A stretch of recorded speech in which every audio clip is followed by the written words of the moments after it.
Hola muchachos, ¿qué tal?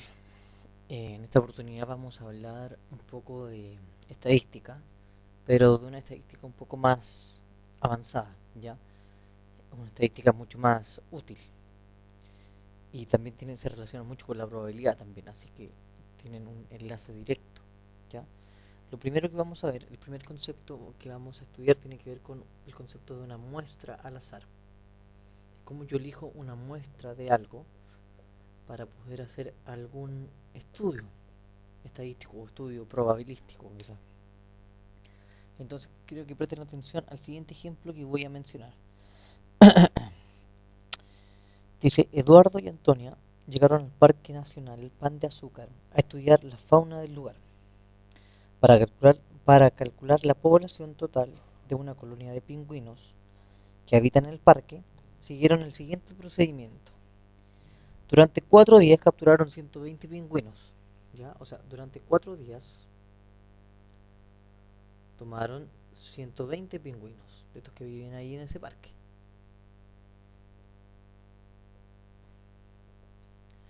Y además marcaron con una cinta a estos 120 pingüinos, ¿ya? Están marcados con una cinta de color rojo, por ejemplo, ¿ya? Entonces, marcaron estos 120 pingüinos.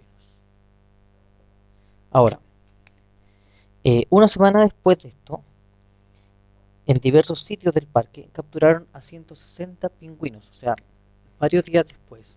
No necesitamos saber exactamente cuántos, pero varios días después capturaron 160 pingüinos,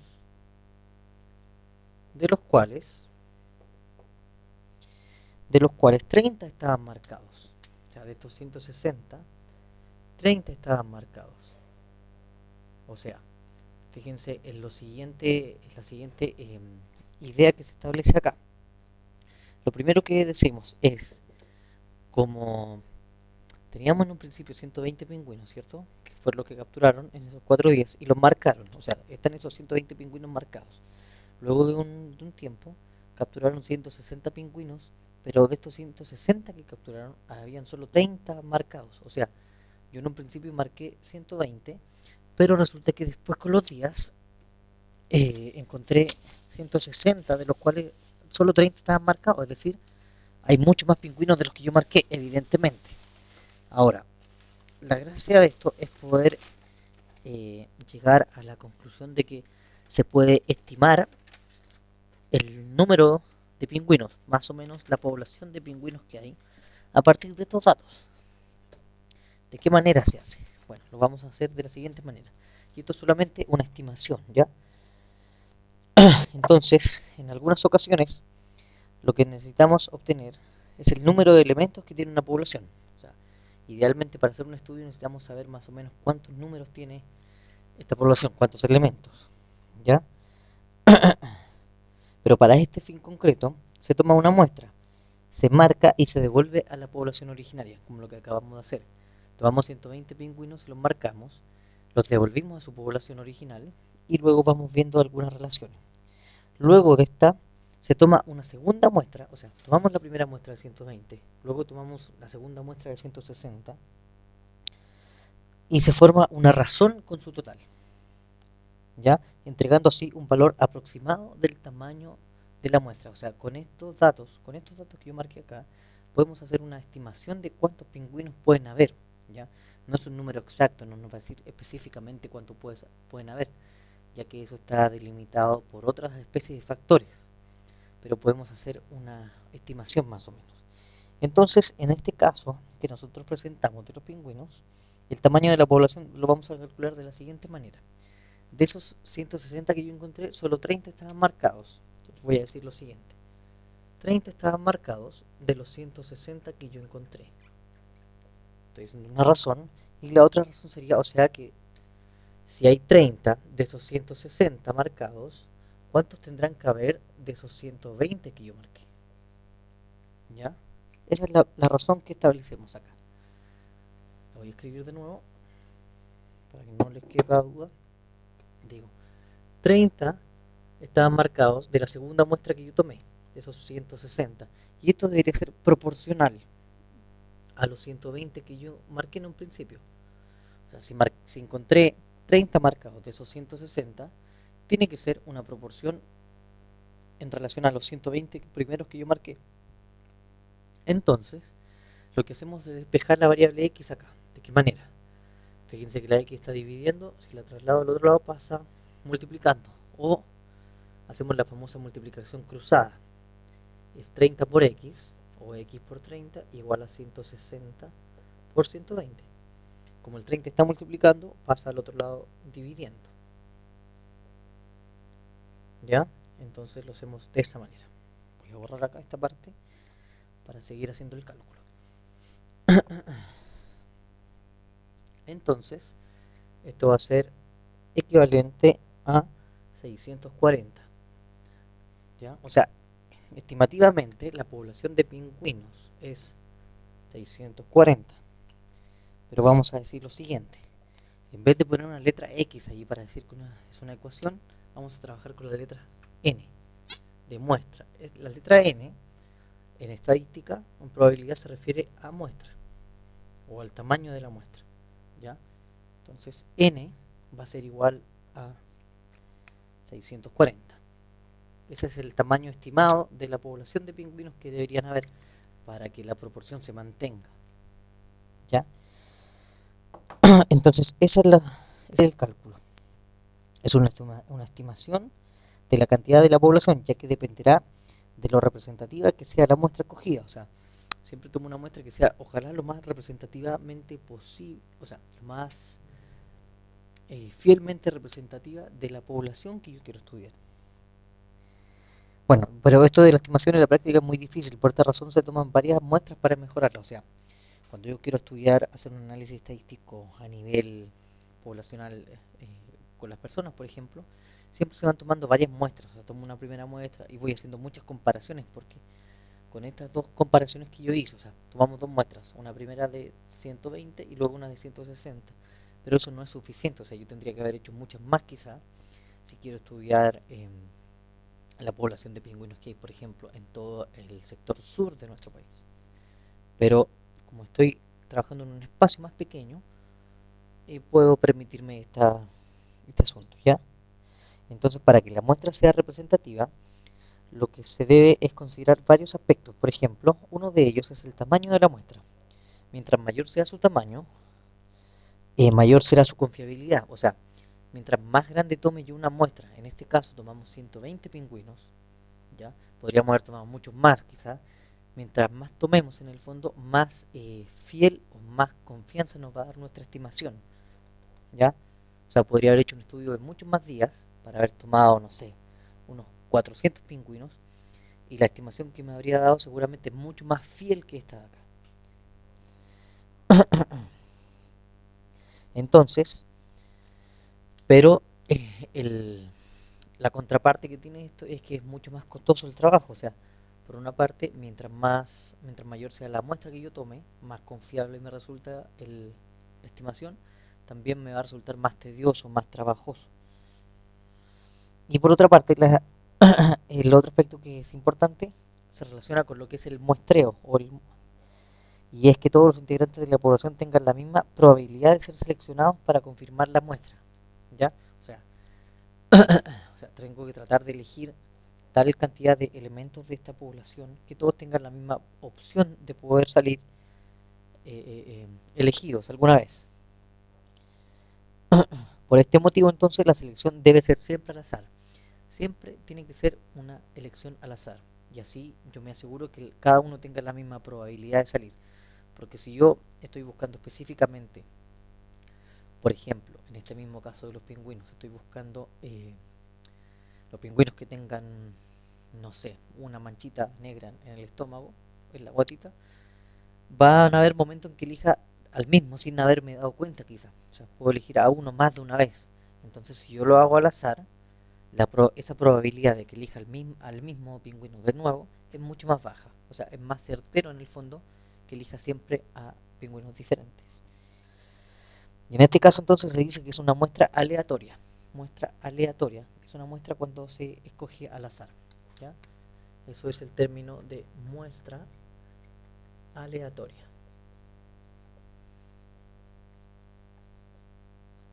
yo elijo todos los elementos que voy a estudiar al azar.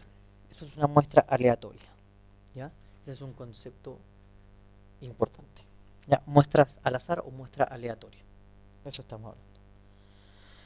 Bien, entonces, si lo que deseamos es conocer la media aritmética de la población, es decir, el promedio de la población dependiendo de la variable que estemos estudiando, ya sea por ejemplo la estatura de los pingüinos, el peso, el color de los ojos, no sé, el tamaño de los pies, de las patas de los pingüinos, el tamaño de las alas, no sé, ¿ya? Esto tiene que ver con la media aritmética. A partir de los datos de la muestra, o sea, si yo quiero tomar la media aritmética de la población, el promedio de alguna variable que yo esté estudiando, a partir de los datos que yo me entrega la muestra, que yo selecciono, lo que podemos obtener es un intervalo de confianza. Ese es otro término importante, es un intervalo de confianza. Eso es lo que vamos a obtener. Podemos obtener un intervalo de confianza.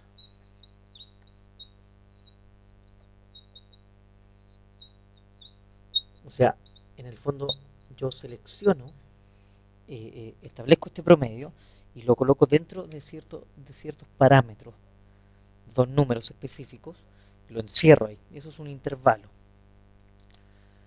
O sea, por ejemplo, que yo esté midiendo la estatura de los pingüinos y yo diga, están entre los 50 y 70 centímetros. Ese es un intervalo de confianza. Puede ser no 50 y 70 justamente, pero pueden estar ahí entre 50 y 70. Pueden medir 51, 60, por ahí. Este intervalo me acota el nivel de esta muestra y lo hace ser más confiable. O sea, yo sé específicamente que está ahí.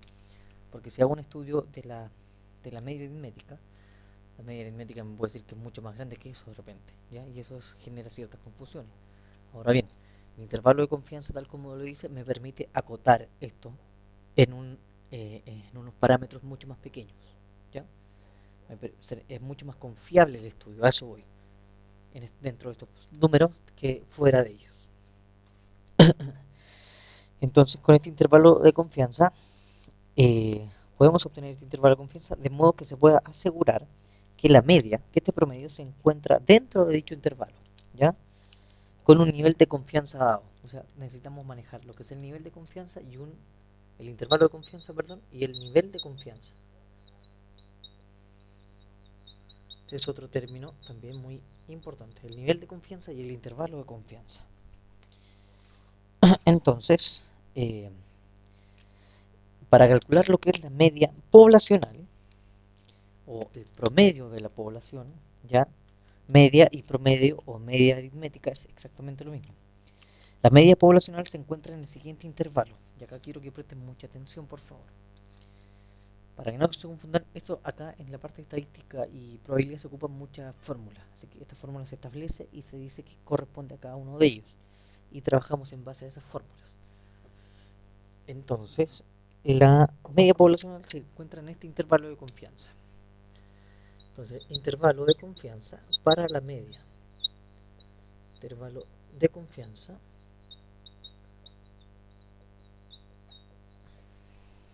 para la media aritmética.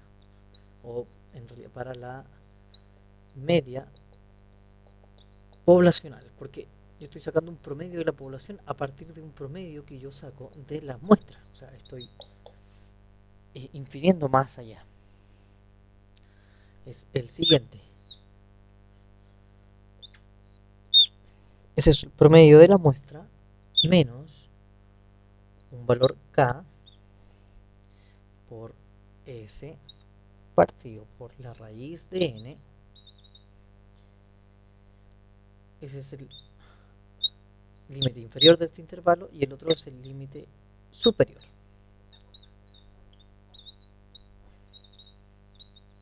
Ahora, no quiero que se confundan con todas estas letras que aparecieron acá. Para que no se confundan. La letra X acá, con una rayita, me está indicando el promedio de la muestra que yo selecciono. Este valor es el promedio de la muestra. Se habla de promedio o media muestral de la muestra. promedio o media, recuerden que es lo mismo. Promedio o media muestral. Esta letra K es el coeficiente asociado al nivel de confianza. Esa letra K me indica el nivel de confianza.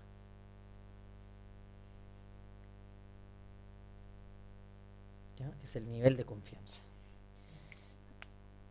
Perdón, es el coeficiente asociado a este nivel de confianza. El nivel de confianza me va a indicar un valor y lo vamos a buscar en una tabla, y ese valor representa a un nivel de confianza dado. Es el coeficiente del nivel de confianza dado.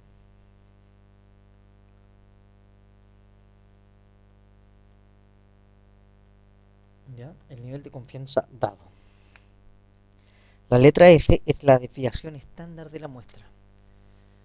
Desviación estándar.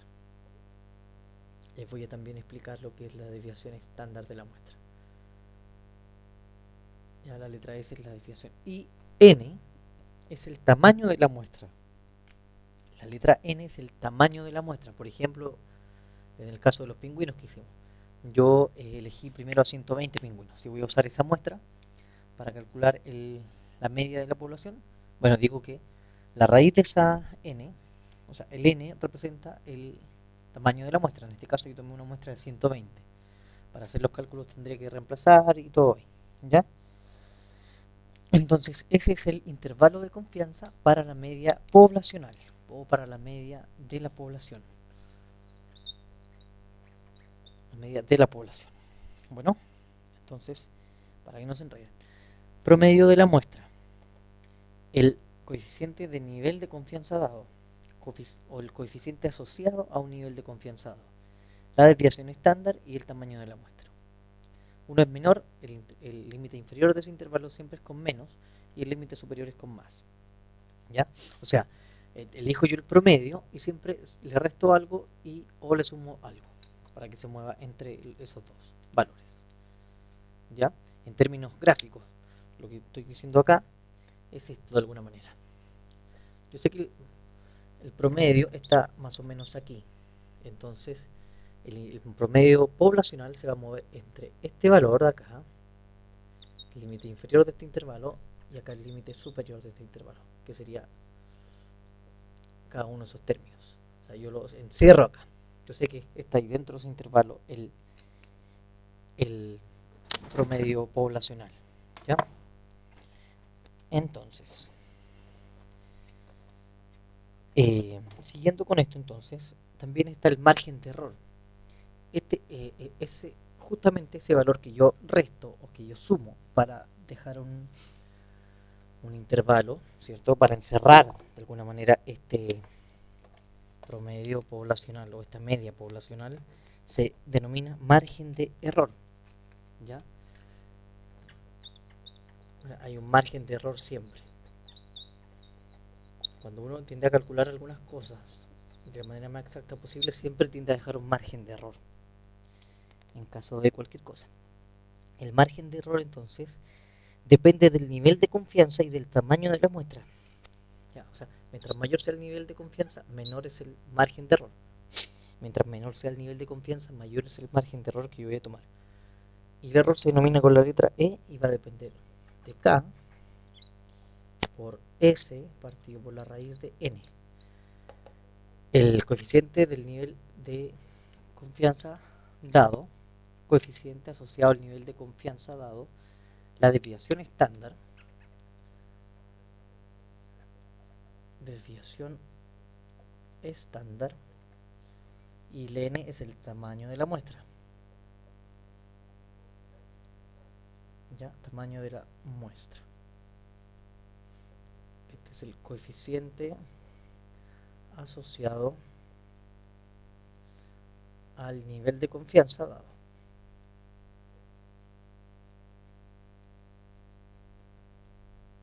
Nivel de confianza dado. Por ejemplo, vamos a estudiar el siguiente ejemplo. Vamos a decir lo siguiente.